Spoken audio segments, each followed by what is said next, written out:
Merci pour l'acceptation de mon invitation. Oui, c'est normal, c'est une opportunité aussi pour moi d'expliquer mon Donc, parcours. voilà, c'est ça exactement. Donc, justement, est-ce que tu peux te présenter pour nos internautes? Je m'appelle Julien Marie, j'ai 32 ans. Je suis atteint d'une myopathie de Duchenne. Donc, c'est une maladie rare génétique euh, qui est quand même assez grave. C'est une maladie qui affecte l'ensemble des muscles. Et je suis aussi réalisateur et animateur 2D numérique 3D. Donc, je réalise aussi du trucage et des effets spéciaux pour ma chaîne YouTube Julien Marie Studio 88. Quels ont été les éléments déclencheurs de ta passion pour le monde de l'image, du cinéma, de l'animation? Au tout début, je ne me destinais pas forcément à ça. Je sais que j'avais fait des cours de japonais au lycée déjà, et je voulais faire langues orientales. Mais bon, à l'époque, pour des problèmes de santé et des raisons techniques, ça n'a pas été possible. Donc, de ma passion par le Japon, petit à petit, je me suis tourné un peu vers les mangas, le dessin animé, et rapidement, après, le cinéma de manière générale, pas que le dessin animé, m'a beaucoup intéressé. Et donc, j'ai pu faire une école de cinéma d'animation précisément, et d'effets spéciaux, où j'ai appris de nombreuses techniques. Donc, c'est comme ça un peu que je suis arrivé vers le cinéma. Mais le cinéma Quel aussi, type, c'est plus que ça, parce que c'est aussi, surtout dans l'animation, recréer un mouvement. Et recréer le mouvement pour une personne qui n'a plus l'usage de ses jambes, philosophiquement parlant, c'est aussi super et troublant. ouais, le temps aussi, hein. T'accordes une importance à ça aussi. Oui, j'avais dû voir ça sur mon site internet. Exact. Effectivement, le- l'animation, donc déjà, c'est un mouvement, mais le problème, c'est que bon, moi, physiquement, l'animation traditionnelle au crayon, c'est devenu très vite difficile. Donc, je suis plus vers l'animation 3D maintenant, puis les effets spéciaux. Mais comme je viens de dire, d'un point de vue philosophique, le montage vidéo, c'est aussi des séquences d'images qu'on manipule sur une échelle de temps qu'on a choisie aussi. Donc, d'une certaine façon, on contrôle l'espace-temps diégétique d'un film. Et ça, quand je suis dans mon film, vraiment la tête dedans, dans le scénario à fond dedans, je ne pense plus à mon handicap ou à ma maladie, quoi. Donc c'est ça aussi important. Tout en s'amusant, évidemment, parce que j'aime bien faire aussi des parodies ou des choses qui, des fois, en plus de chance, ont de sens, des choses plus dramatiques, mais plus m'intéressent. On va parler des rencontres, des voyages. Donc, tu es allé au Japon. Oui, Euh, donc, assez oui, vaste, oui, hein. voyage. Qu'est-ce, qu'est-ce que tu en as pensé de ce voyage au Japon? Alors, déjà, on a tous des a priori sur une culture. Donc, je pensais, comme on dit beaucoup, évidemment que les Japonais sont très ordonnés, très serviables, très accueillants. Et j'avais l'impression de connaître la culture, quoi. Et donc, effectivement, quand je suis allé au Japon, j'ai découvert beaucoup de choses. Mais finalement, j'ai découvert le Japonais tel que je le pensais. Vraiment accueillant, très bien organisé. Mais bon, c'est un voyage pour revenir aux origines du voyage, justement tout à l'heure, j'ai précisé que j'avais fait des cours de japonais au lycée. Et c'est là que justement notre prof de japonais nous a proposé de faire un concours de l'association France-Japon à l'époque, qui était située à Paris. Un concours où on devait faire une dissertation sur ce qui nous intéresse de la culture nippone. Donc, j'ai fait le concours. Il y avait environ 800 inscrits au niveau national. Ouais. J'ai réussi à être retenu dans les 10 premiers. Et de là, j'ai été passer un oral à Paris, dans un grand amphithéâtre. Je me souviens, quand je suis arrivé, j'étais le seul lycéen. À côté, c'était des gens qui avaient fait HEC, des grandes écoles. Donc, je me suis dit, oh, j'arrive dans un monde pas tout à fait le mien. Et mon discours a ému le public et le jury. Et je suis arrivé troisième. Et là, j'ai gagné un billet aller-retour Paris-Tokyo. Et c'est le facteur déclencheur, en fait. Après, par contre, c'était l'organisation. Il a fallu pendant un an que je m'organise, trouver les bons hôtels, les bons endroits où pouvoir aller. Et dans le même temps, l'Association française contre l'homéopathie, la FN Téléthon, a entendu mon histoire et savait que j'allais aller au Japon. Donc c'est à ce moment-là qu'ils m'ont proposé, via une équipe de France Télévisions, de m'accompagner au Japon pour faire un reportage qui serait après diffusé dans le cadre du Téléthon. Et D'accord. donc, ça aussi, le journalisme, ça peut ouvrir des portes. Donc, je me souviens, les journalistes m'avaient demandé, mais qu'est-ce qui t'intéresserait de voir au Japon, de découvrir, de rencontrer comme personne?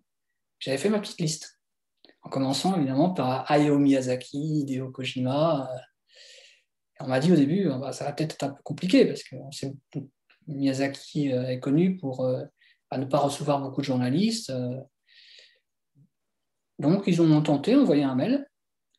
Je ne sais pas exactement dans les détails, mais je sais que ça a été simplement une communication par mail assez rapide. Et tout de suite, les équipes d'Hayao Miyazaki, Studio Ghibli, dit, bah, on veut bien accueillir Julien, pas de souci. Donc ça s'est fait assez simplement, paradoxalement. Donc après, ben, quelques mois plus tard, c'était en octobre 2005, donc j'atterrissais à Narita, à l'aéroport de Tokyo. Et puis là, bah, ça a été un voyage magnifique avec tous les jours des rencontres, des découvertes. Bon, ça avait mal commencé parce que déjà en arrivant à l'aéroport, je me souviens, le fauteuil est arrivé, il était cassé. La manette pendait au bout du fil. Enfin, c'était. On m'a dit, bon, allez, c'est pas possible, on va repartir.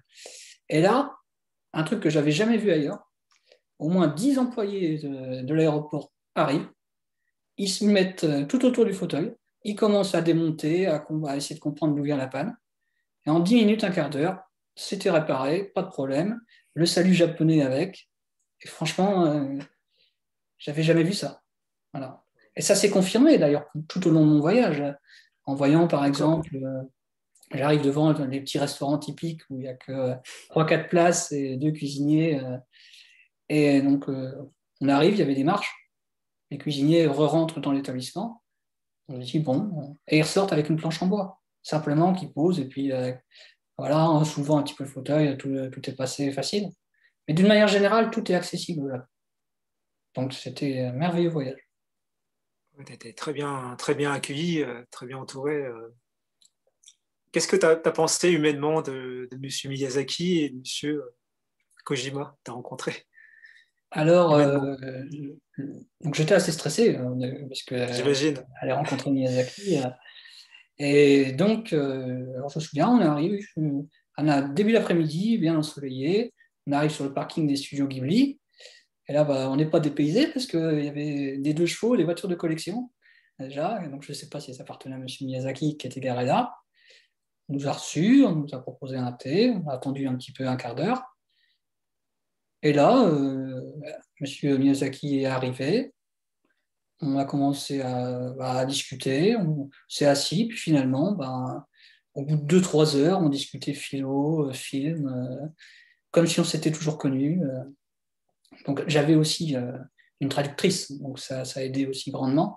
Que j'ai quelques notions de japonais, lu, écrit, parlé, mais bon, ça suffisait pas. Donc, mais ça a été vraiment, d'ailleurs, dans ma vidéo, on peut voir Oui, une bonne partie de la rencontre, mais ça a duré plusieurs heures, quasiment toute la fin de la journée jusqu'au soir. ouais, elle était touchante d'ailleurs la vidéo. C'est comme ça que j'ai été découvert. Donc, je me suis dit, tiens, ça fait plaisir de voir qu'un monsieur comme lui bah, t'accueille, prenne de son temps et tout. Et ça m'a vraiment touché d'ailleurs, ces vidéos. Comme il l'a dit lui-même, bah, il ne sait pas trop pourquoi il a accepté. Ça s'est fait assez facilement. Encore une fois, même moi, je ne me l'explique pas encore. Donc, est-ce que c'est... Je ne crois pas au destin, mais je crois que bah, un parcours de vie, la chance, c'est dans les deux sens. C'est-à-dire que moi, je sais qu'il y a plus de chances euh, d'avoir ma maladie que de gagner au loto. Ça paraît paradoxal. Mais la chance, aussi bien pour le pire que le mieux, euh, peut-être a fait son rôle aussi. Et Monsieur Kojima, comment ça s'est passé, la rencontre Alors, avec lui? Kojima, c'est pas la même ambiance, parce que c'est vraiment le jeu vidéo, Ouais. les buildings, l'Opongi. Donc, c'était dans le building de Konami, que j'ai été reçu par toutes les équipes de Kojima. Donc, il travaillait sur Metal Gear Solid 3, non 4, Metal Gear Solid 4. C'était le tout début, donc ils m'ont montré quand même pas mal d'exclusivité, de dessins, parce qu'ils font les dessins à main levée avant de les modéliser en 3D après. Donc c'est vraiment très précis et c'est à la japonaise encore une fois. Parce que souvent dans l'animation 3D pour les films ou les jeux vidéo, les Américains, les Européens, souvent on, on modélise par exemple un personnage, donc on crée le tronc, les bras, le corps, et on affine petit à petit.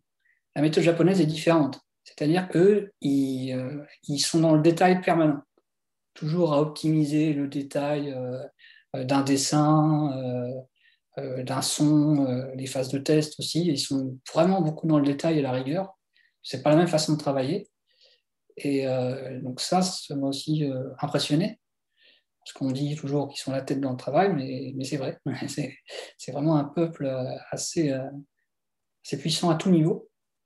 Et donc, ma rencontre avec Kojima, ça a duré quasiment toute la journée, pareil. Et ce qui a été assez rigolo aussi, c'est que quelques heures avant, dans l'heure de midi, on cherchait un restaurant. Euh, donc, on était quand même dans les quartiers où Monsieur Kojima a travaillé. On s'est croisés dans la rue. Par C'est hasard, marrant, ça. une heure avant. Donc, du coup, il nous a dit, via son attaché de presse, on a été manger un morceau avant, un restaurant aussi qui nous a invités. Donc, c'était pas juste une rencontre comme ça, c'est vraiment toute la journée, je peux poser toutes les questions que je souhaitais, visiter tous les locaux. C'était, je sais que les Japonais sont assez, comment dire, ils montrent pas forcément toutes leurs émotions, mais là, j'ai été. Ouais. Bon, après, moi, je suis en occidental, les coutumes, j'ai respecté évidemment leur pays, leurs traditions, parce que c'est normal quand on est accueilli chez des gens aussi bien en plus. Et d'ailleurs, pour la rencontre de Kojima, j'ai une anecdote. Je crois que j'étais en cinquième au collège. J'avais acheté un magazine PlayStation où on parlait de Metal Gear Solid 2. Et je me souviens, j'avais lu D'accord. une interview de Kojima. Et en français, l'après-midi, on nous avait demandé de faire une dissertation. Et en dissertation, j'avais fait un dialogue imaginaire entre moi et Hideo Kojima. C'est fou, ça. Ah ouais. Et des années après, ça m'était toujours resté dans un coin de la tête. Et j'ai proposé qu'on aille peut-être éventuellement rencontrer M. Kojima aussi au Japon. Et ça s'est fait. Donc, C'est pour énorme. l'anecdote, c'est une anecdote que j'ai trouvée assez étrange par la suite. Mais c'est marrant comme symbole. Et puis, dans cette vidéo, ce que j'ai vraiment bien apprécié, c'est que bah, j'ai découvert limite la personnalité de Kojima, quoi, à travers toi. Parce qu'il expliquait encore plus en détail son travail, que c'était vraiment pas qu'un jeu vidéo, quoi. C'était Effectivement, vraiment quelque chose, exactement, tu vois. Et ça, j'ai vraiment beaucoup apprécié cet angle, parce qu'on parle et pas je assez de pense cet angle de que vue. cet angle se résume toujours à la même chose. Mm. C'est ma maladie, la myopathie de Duchenne. Donc, comme je l'ai dit tout à l'heure, c'est une maladie musculaire qui affecte l'ensemble des muscles. Et quand on est déjà assis dans un fauteuil roulant, euh, peut-être même avec ma maladie, j'ai pas la même perception des sensations du monde, c'est-à-dire que je ressens la pression terrestre différemment. Bon, ça, c'est un autre film après. Et justement, cette façon de voir le show, enfin, cette façon de voir le monde d'une façon complètement différente, je pense que c'est ça qui conduit vers des questions et des interprétations différentes. Et c'est pour ça que Hideo Kojima, peut-être aussi, même Monsieur Miyazaki, de leur côté, ont aussi été impressionnés, peut-être par la pathologie aussi. Parce que c'est vrai qu'il n'est pas toujours facile de croiser des personnes avec un handicap plus ou moins lourd sans au début être un petit peu stressé, ce qui est normal. Mais je comprends tout à fait ça.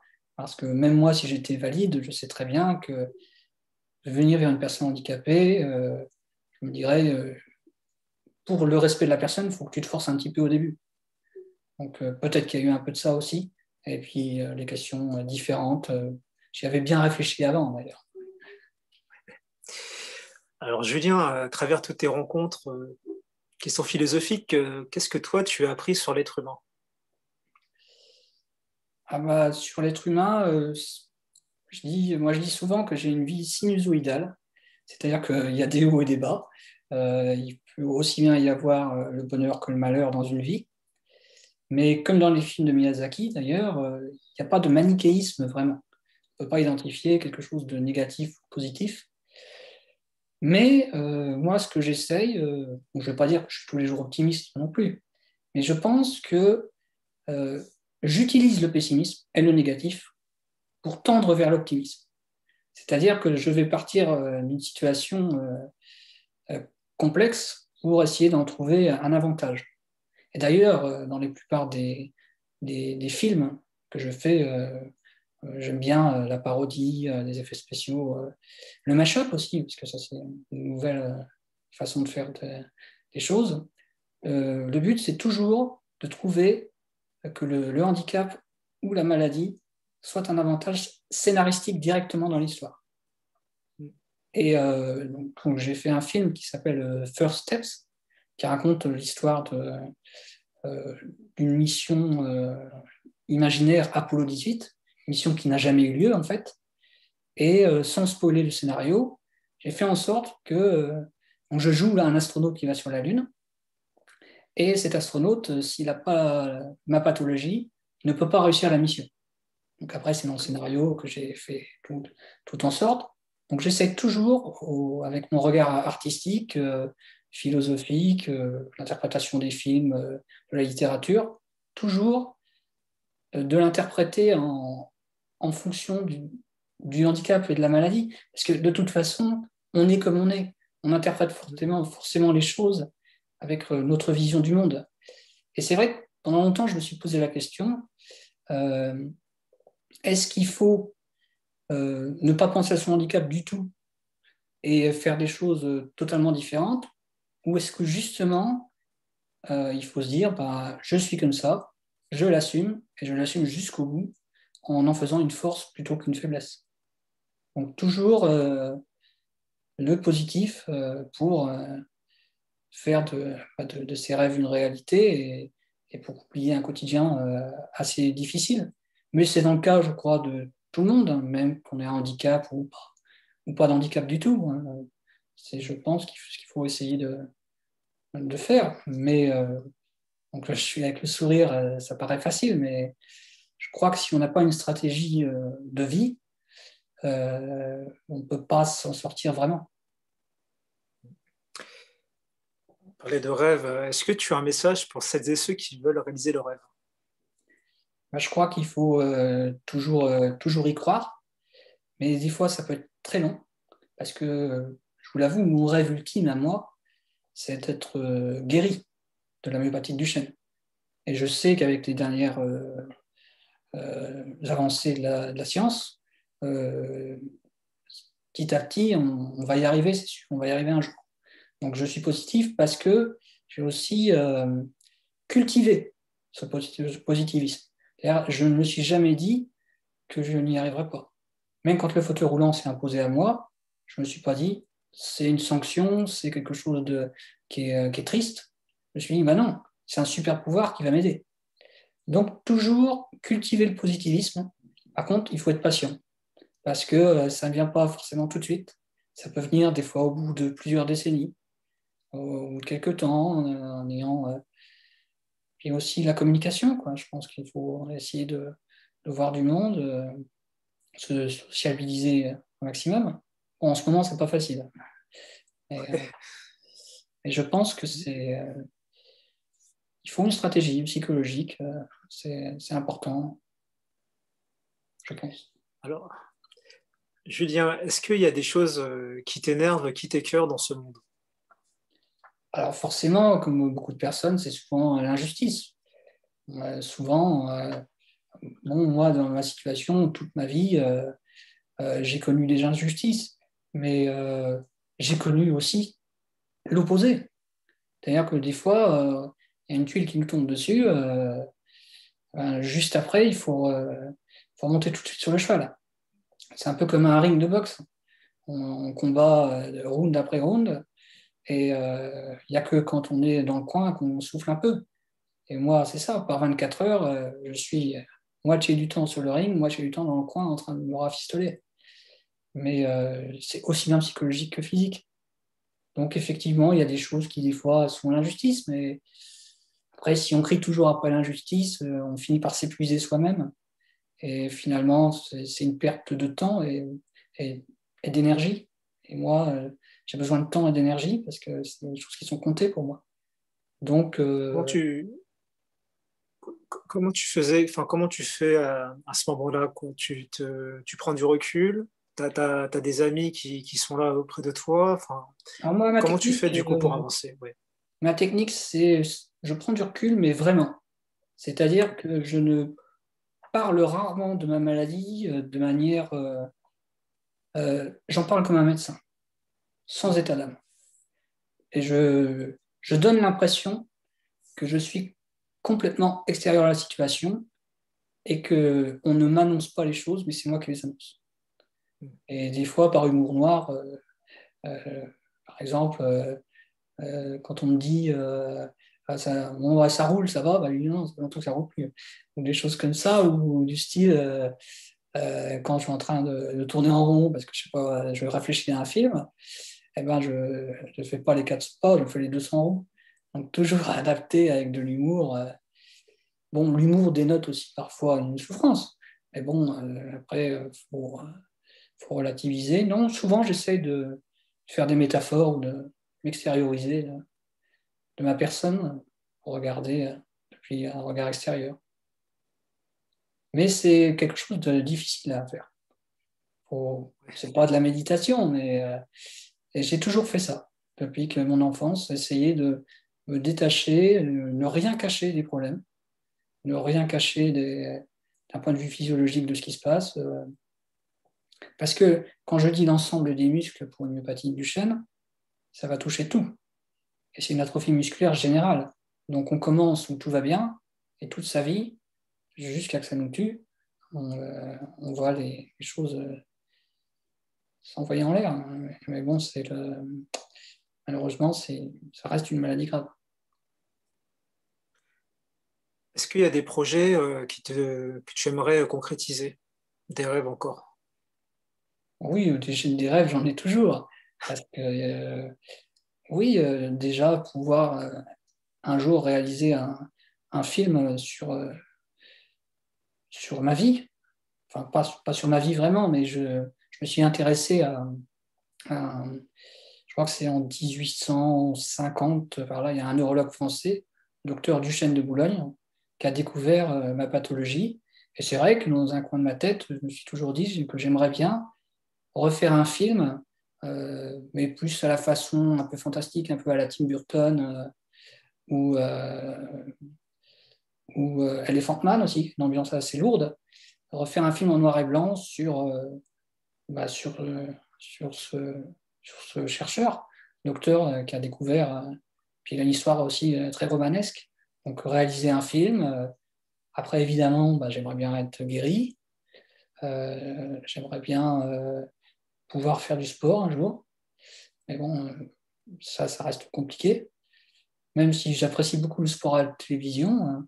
Mais je ressens presque l'essoufflement des sportifs rien qu'en regardant un match de foot ou un match de rugby. Donc je ne me suis pas détourné de ça pour autant. Mais j'ai plein de rêves. Après, moi, tout m'intéresse, tous les sujets, y compris aller dans l'espace. Pourquoi pas, hein. Je sais que maintenant, l'espace s'ouvre un peu au grand public, même si ça reste pour certains privilégiés, évidemment. Mais pour moi, je ne me ferme aucune porte. Tout est possible. C'est possible, ouais. Alors, est-ce que tu aimerais remercier des personnes qui ont fait de toi ce que tu es en termes de valeur? Oui, parce que tout à l'heure, vous me demandiez comment on fait pour surmonter ça. Et effectivement, je pense que l'environnement est important. C'est important d'avoir un environnement où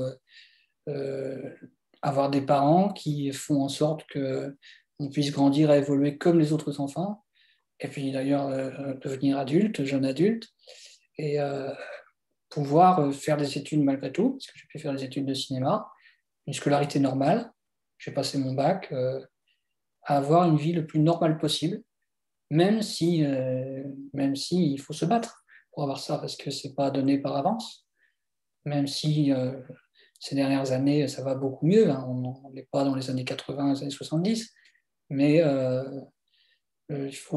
c'est quand même une lutte. Il faut vraiment combattre pour avoir une vie normale. Et je pense que l'entourage permet de donner ça. Et tout le monde n'a pas forcément la chance d'avoir aussi un entourage euh, qui nous tisse vers le haut.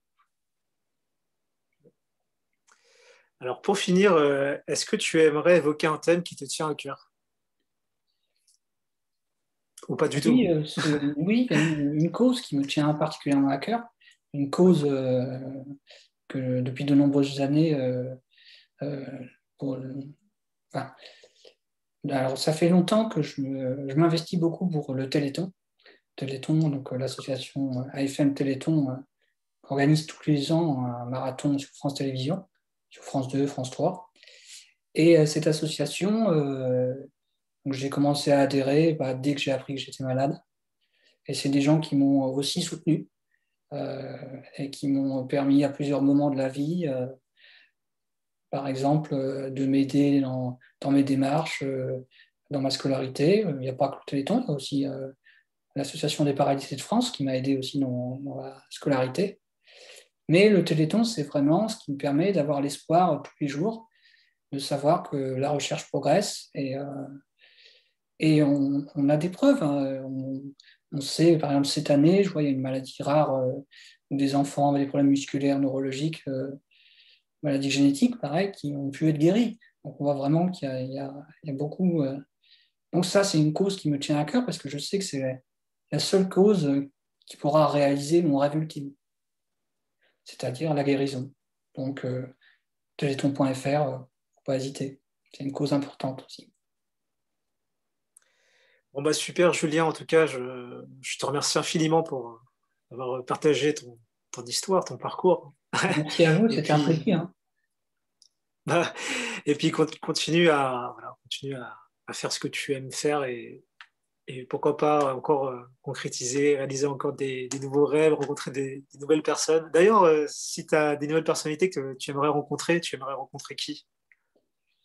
Euh, alors comme ça, c'est compliqué, mais moi, je pense que c'est surtout des réalisateurs de films pour discuter de leur passion et de la mienne aussi. Allez, on peut imaginer, je sais pas, Steven Spielberg, des grands noms du cinéma, aussi peut-être dans le jeu vidéo. Euh, oui, pas mal de personnes, mais vraiment une personne précisément. Comme ça, c'est difficile à dire. C'est dur, là. Mais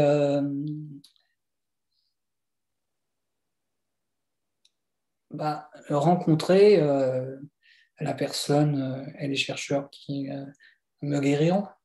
Parce que ça, c'est vraiment le rêve ultime. C'est le fil conducteur de toute ma vie et même de mes œuvres artistiques. C'est toujours le. Je ne sais pas si vous voyez derrière moi, il y a l'affiche d'un film, Blade Runner. Blade Ouais, Runner, c'est vraiment mon film favori. Parce qu'il résume beaucoup de choses. d'accord. Il résume une vie dans la nuit, c'est-à-dire une vie où on ne regarde pas forcément beaucoup, une vie assez difficile, et une vie où on cherche une réponse qu'on ne trouve pas forcément. Et un jour, on trouve la réponse en essayant de survivre. Et c'est ce qu'un peu font les androïdes dans Blade Runner. Ils essayent de survivre à une mort programmée. Et c'est des androïdes génétiques. Donc, c'est aussi un problème génétique qu'ils essayent d'échapper à la mort. Donc, c'est vraiment un film brutal, assez dur, violent, mais qui donne une idée je pense, de la survie, quoi. Et généralement, j'aime bien les films de survie. Ouais, moi aussi. Bon, bah, Julien, en tout cas, merci encore, hein. Oui, super.